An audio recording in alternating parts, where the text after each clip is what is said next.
अनेक शेतकरी बांधव आधुनिक शेतीकडे वळले आहेत। कमी खर्च आणि योग्य नियोजनाद्वारे भरघोस उत्पादन घेण्याकडे शेतकऱ्यांचा कल असतो। त्यातून उत्पन्नही मनासारखे मिळवता येते।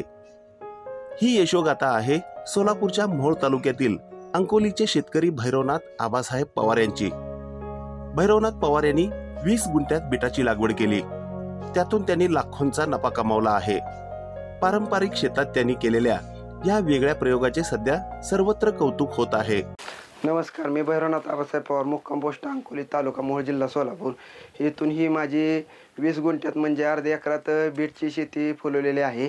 तर ही बीटची शेती जी आहे ते ह्याला उन्हाळ्याच्या दिवसात पाण्याचं जरा जास्त प्रमाणात करायला लागतं, परंतु साधारणतः लागवडीपासून 55 ते 60 दिवसात ह्याचे काढण्याला येतं, हे कटिंगला येतं। आणि कटिंगला आल्यामुळे थोड्या दिवसात उत्पन्न निघण्यासाठी हे पीक मला व्यवस्थित वाटतं। ह्याला लागवडीपूर्वी रानाची पूर्णपणे मशागत करून, लुटरून, नांगरून रान व्यवस्थित करून साडे किंवा बेडवर जरी लागवड केली तर ह्याची चालू शकते। पण बेडसाठी ड्रिप वगैरे लागते, तर माझ्याकडे ड्रिपची सोय नसल्यामुळे मी साऱ्यात इसकटून ही बीटरूटची शेती केलेली आहे। ह्याला वाढ होत असताना मुख्यतः मी भेसळ डोक्याचं एक देतो, 10-26 वगैरे खतं वापरतो। आणि नंतर मोठं झाल्यानंतर त्याला आळी व बुरशी येऊन यासाठी कीटकनाशकाचे, बुरशीनाशकाच्या फवारणी घेतो आम्ही। ह्याचं पाण्याचं उन्हाळ्यामुळे ह्याला साधारणतः 4 ते 5 दिवसाला, जास्तीत जास्त 6 दिवसात ह्याला पाण्याची पाळी द्यायला लागते।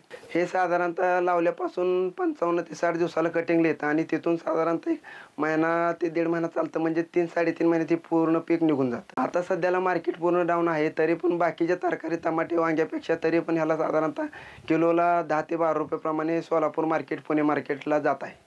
साधारणतः ह्याला मला ह्या अर्ध्या एकरासाठी 25,000 रुपये खर्च झालेला आहे। टमाटे, वांगी असू द्या, कोबी असू द्या, हे जे काही पारंपरिक पिकं आहे ते सर्वजणच करतात, तर त्याच्यापेक्षा दुसरं काहीतरी आपल्या भागात नवीन करावं ह्या उद्देशाने मी बीटरूटच्या शेतीकडे वळलेलो आहे। सोलापुरातील एका कृषी दुकानातून त्यांनी बियाणे खरेदी केले आणि 20 गुंठ्यात ते पेरले। बियाणे, औषध फवारणी इत्यादी मिळून त्यांना 25,000 रुपयापर्यंतचा खर्च आला। तर बीट विक्रीतून भैरवनाथ त्यांना 1 लाख रुपयापर्यंत उत्पन्न मिळाले आहे।